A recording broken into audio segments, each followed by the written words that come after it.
Hello, hello, chat. Today we're looking at the biggest rage baiters. The biggest. But I want to know something. Nobody rage bait better than me. I'm the biggest rage baiter. But I'm just not on all that shit for me. But hey, I'll be rage baiting. Y'all stink ass niggas. But anyways, let's get into the video. Um, leave a like, subscribe, hit a blinker. Well, hit don't hit a blinker, but I'm not gonna hit it because then y'all gonna no, I don't care about that shit. Maybe, maybe I don't know. You gotta see. Anyways,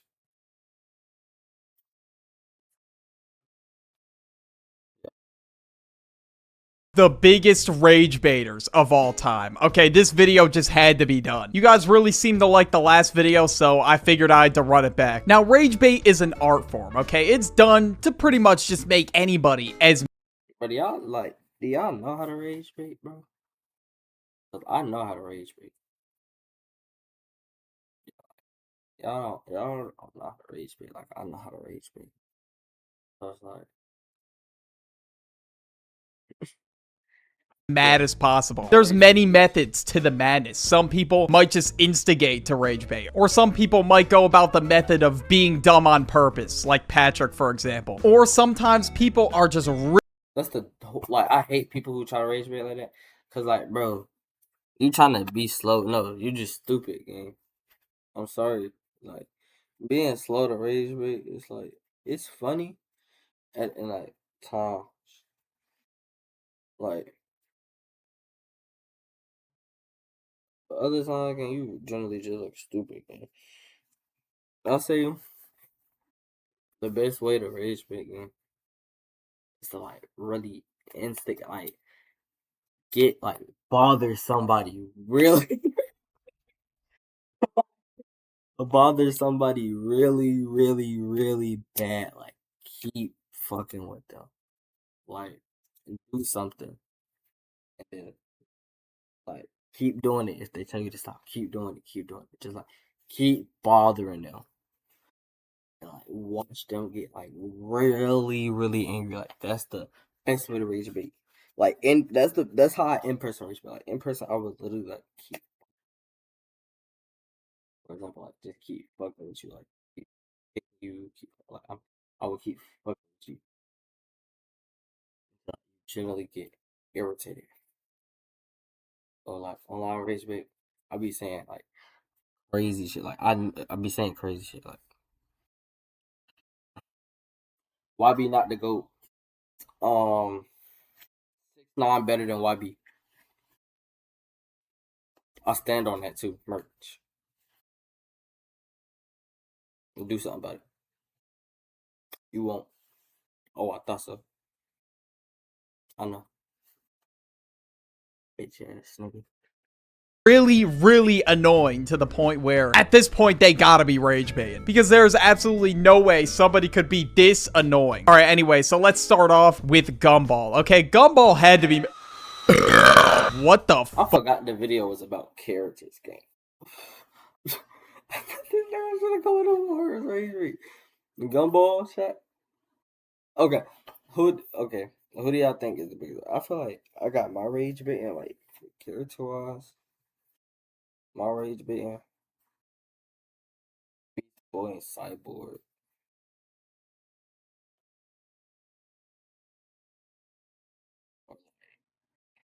Yeah, like Beast Boy and Cyborg, them niggas be fuck not Robin and yeah.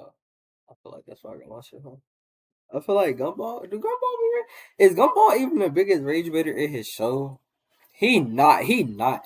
Gumball not even the biggest rage baiter in his show. I know so many better rage baiters than Gumball. Like what? Um, Banana Joe. Tobias. What? Um, who else? The old man. That old man. The old man with the red. He a big rage baiter. Like I know so many more rage baiters than that.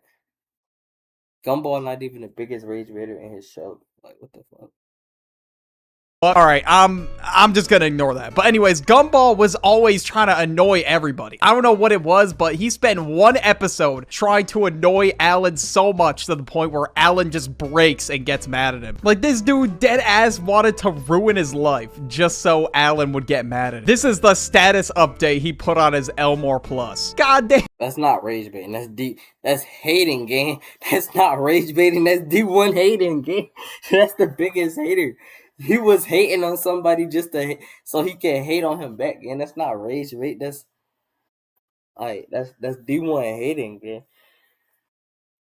Bro, what the hell did Alan do to deserve that? And every single time Gumball did something to him in this episode, it just looked like Alan was about to just start crashing out. And honestly, it's a very understandable crash out. And every time he was about to, he just hit this weird ass face. I don't know what the hell this is, but to show that he was unfazed by what.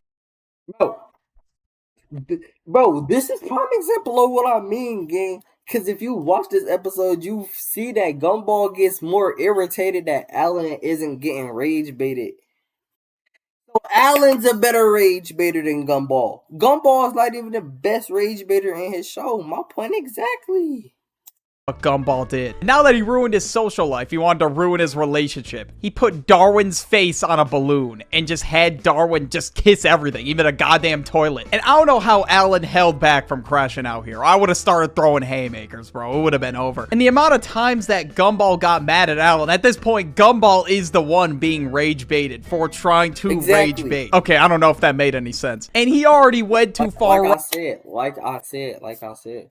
Right at the beginning, and then he asked Darwin, oh, am I going too far? After he shows a DVD to Alan of his parents getting turned into balloon animals because he sold them to some clown on the street or something. And at the end of the episode, Alan pretends to fall for Gumball's rage bait, and Gumball walks away thinking that he finally was able to rage bait Alan. And I mean, it really was 1 out of 10 rage bait. All he did was just wipe his feet across the floor so they would squeak on the floor. You know, that wasn't really top tier rage bait. But the one time he did successfully rage bait somebody was his arch nemesis by the name of Rob. This is the only person he rage.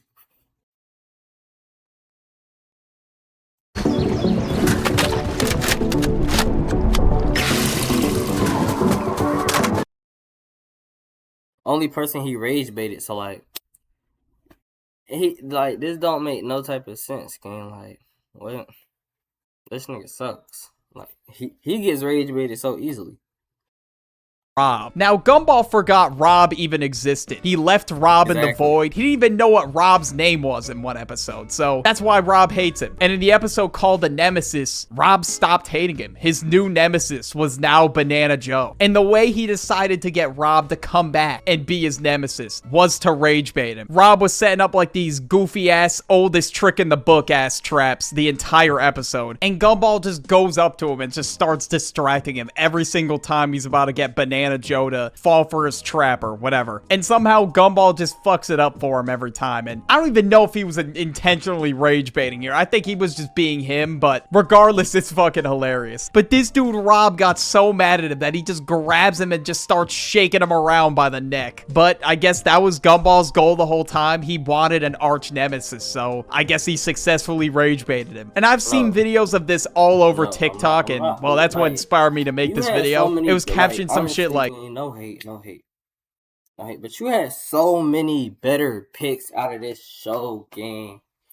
Honestly, like, bro, there's been countless clips of people like Tobias, Banana Joe just rage baiting, like,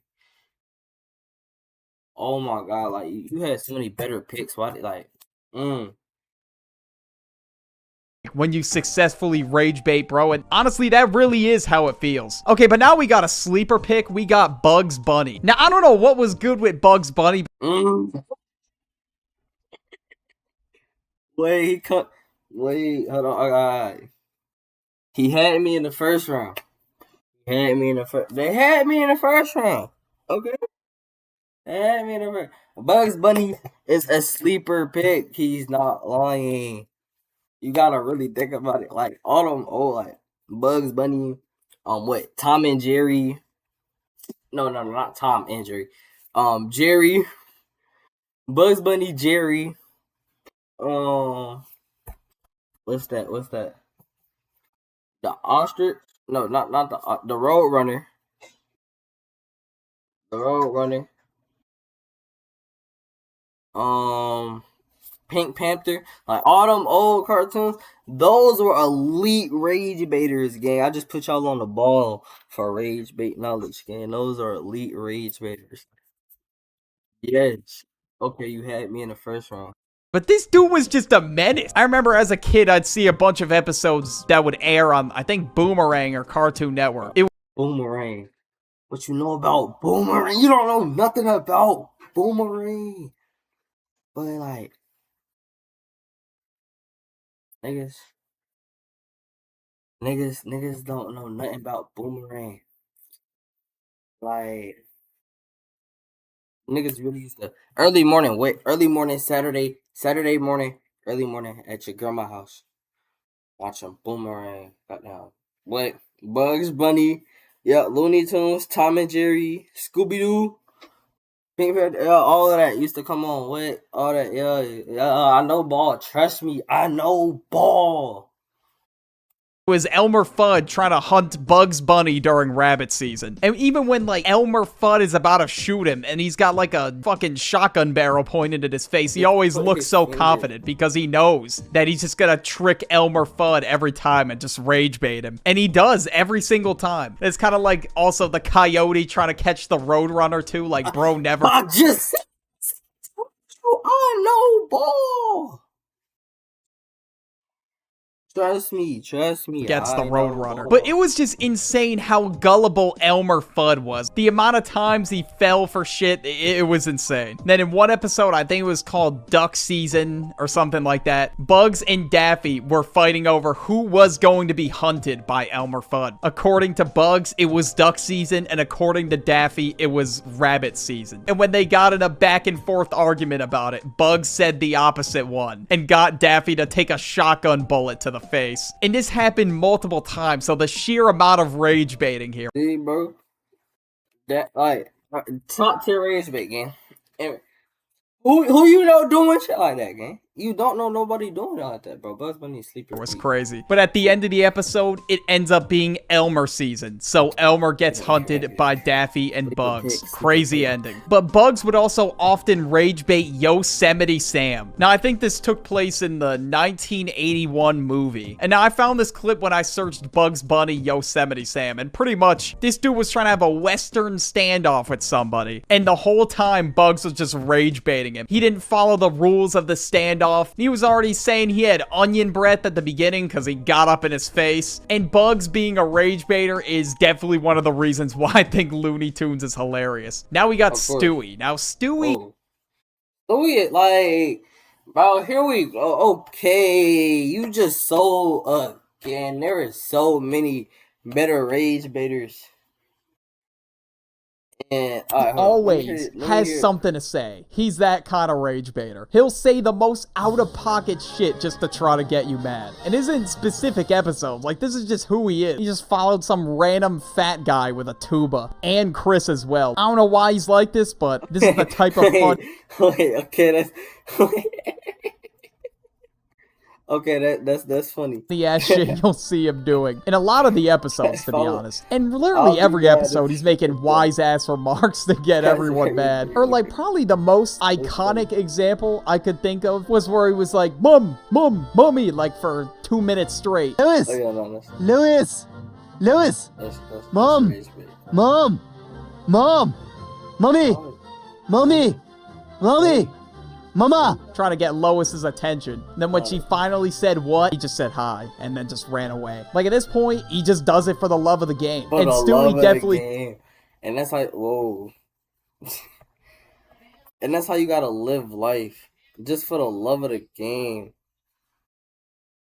Because if you're not living life like that, what is you doing? Takes it too far sometimes, for sure. Like, he just says, like, the most ruthless shit of all time without even giving a second thought about it. Okay, we have to talk about Mordecai and Rigby. Okay. Never mind. You still got one. All right, bet. You 3 for 4. You 3 for 4. You 3 for 4. Okay, 3 for 4.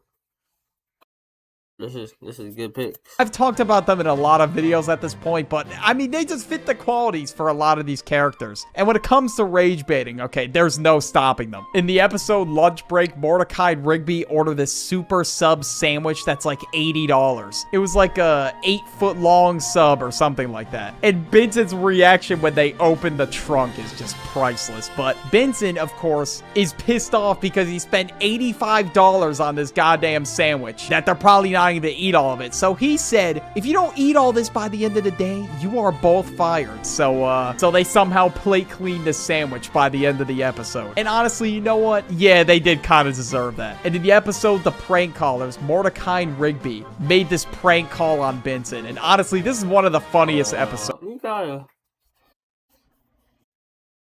They... Okay. But are they the best? Like, I genuinely want to think about it. Are they the best rage baiters of this show? That's what I'm sitting here thinking about. Are they the best?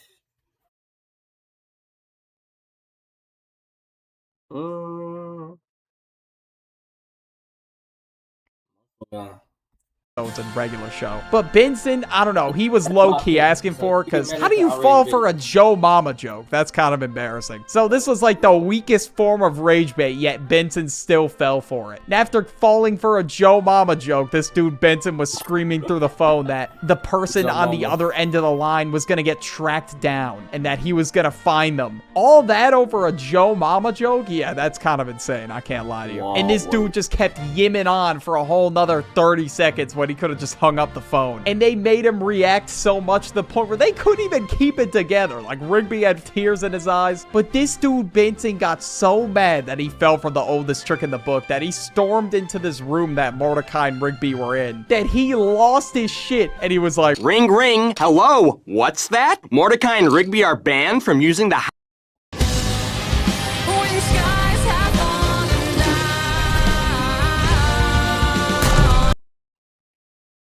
house phone?" And then he just destroys it. Like, what I don't get about Benson, he's like always complaining about shit getting destroyed. Yet, I mean, did you see his apartment crash out? Like, that was insane. Benson has got to have one of the shortest fuses.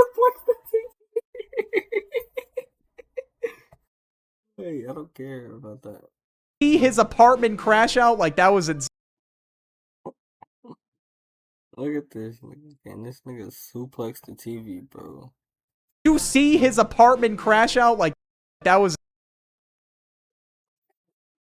What the fuck, man? It never got that deep.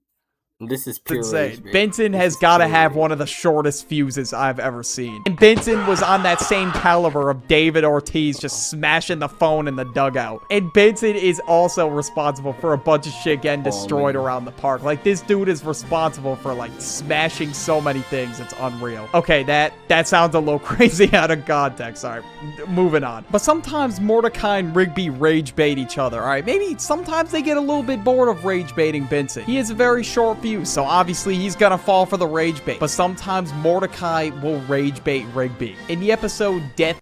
Okay. That's not crazy to say. Mordecai is a bigger rage baiter than Rigby. Especially with punchies.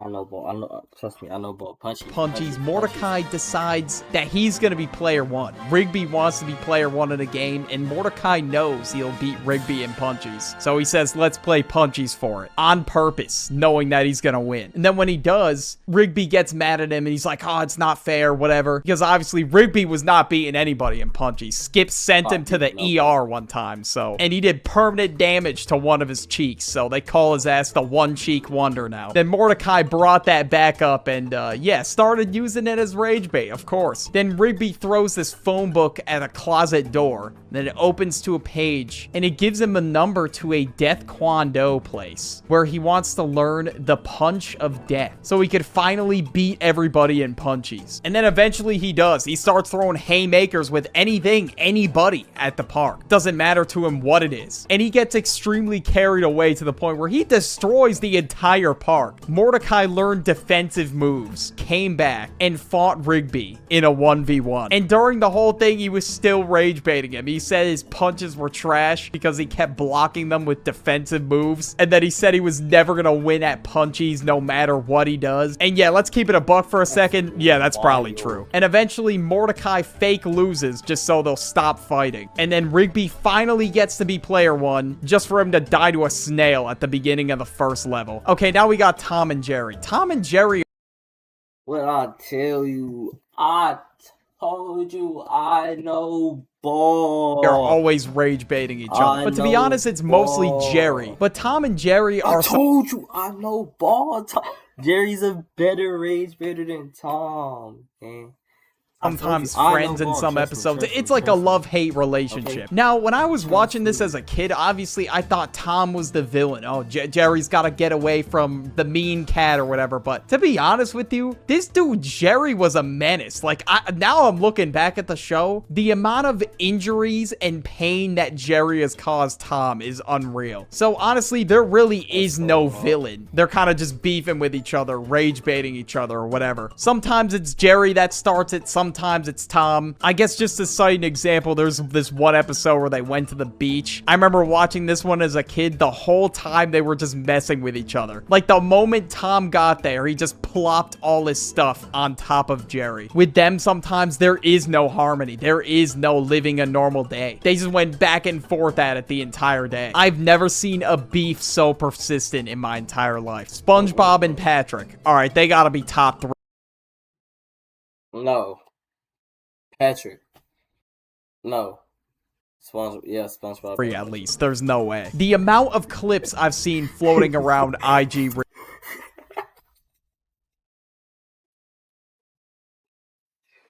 Open Sesame Reels or TikTok of SpongeBob. Bro, y'all know that clip, bro? Hold on.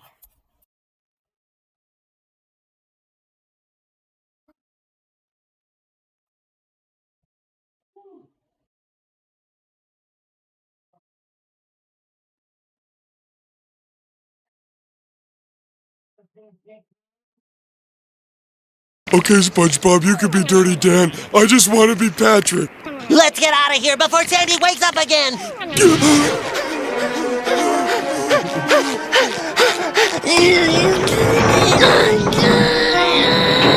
Ouch! Sorry, Patrick, but the door is slippery. It's frozen shut! Let me have a try. Open sesame! Well, I've done all I can do. Yo, that's ball. That's ball. Y'all don't know nothing about that. That's ball. That's ball. Trust me.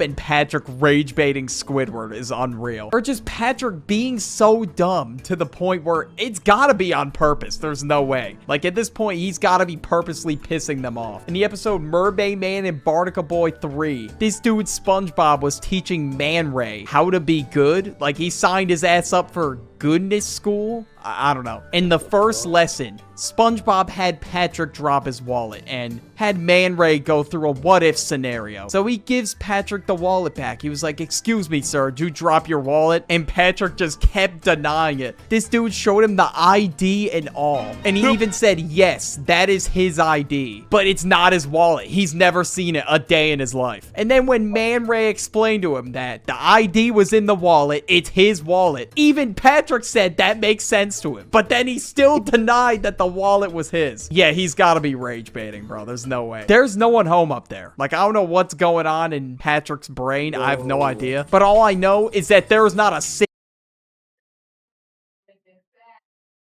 single thought behind those eyes. And the second lesson that SpongeBob was going to teach him is that if you see somebody struggling to lift something, maybe you should help them out. And when he tried to help Patrick out, he just kept dropping the package on his foot. I know I talked about Patrick in the last video, but look, I had to mention him again, alright? Like, it's just crazy. But in one episode, him and SpongeBob apparently dug Squidward's house underground. I don't remember the name of it off the top of my head, but I've been seeing this one clip of it everywhere where Squidward opens the door. SpongeBob and Patrick are just smirking at him, and obviously he's losing his shit because his house is underground. What they were trying to do was dig a hole between their houses so they wouldn't play in Squidward's yard. When Squidward insulted SpongeBob, I guess Squidward called him a reprobate, and he was like, yeah, we're reprobates, yeah. Like, what the fuck? And then most importantly, this dude Patrick said, no need to thank us. And then Squidward yelled, thank you, and Patrick said, you're welcome. SpongeBob, and especially Patrick, have got to be top tier rage baiters for sure. Now we got Robin from Teen Titans. No, you're tripping. Robin is not a rage baiter, bro.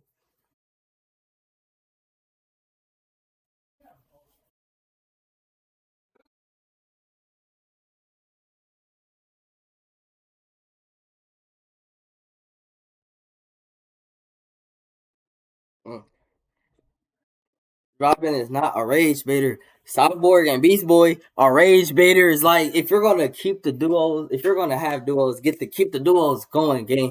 Cyborg and Beast Boys are rage baiters, bro. You don't know. And throughout the show, Robin has a rival called Kid Flash. And now Robin wanted to beat him in a foot race. And when they lined up for a foot race, this dude Robin hit him in the knee with a staff and then just ran to the finish line. And in the episode Sour Grapes, this dude was rubbing it in the entire episode. Even though, okay, yeah, he obviously cheated. And I guess he said that he was enjoying the sour grapes that he bought. I guess that's just a metaphor for being salty. I don't know. And then this dude made a whole song about it. Like, I don't know why the hell he made a song, but for the entire episode, Robin just desperately wants to beat Kid Flash in this, I don't know, crime season or whatever the hell it is. But 9 times out of 10, I feel like they are not fighting crime, which is kind of crazy. And at this point, he's just rage baiting him just to cope with the fact that he cheated. Because any other time, he's losing. Or actually, my bad, guys. He's got that all day. And now we got the most recent example I could find. In Squid Game, player 456 was rage baiting player 388. And to be honest with you, I haven't gone that far yet, and I really don't want to spoil it. My brother, the Duck, already watched season 2, and pretty much what he told me.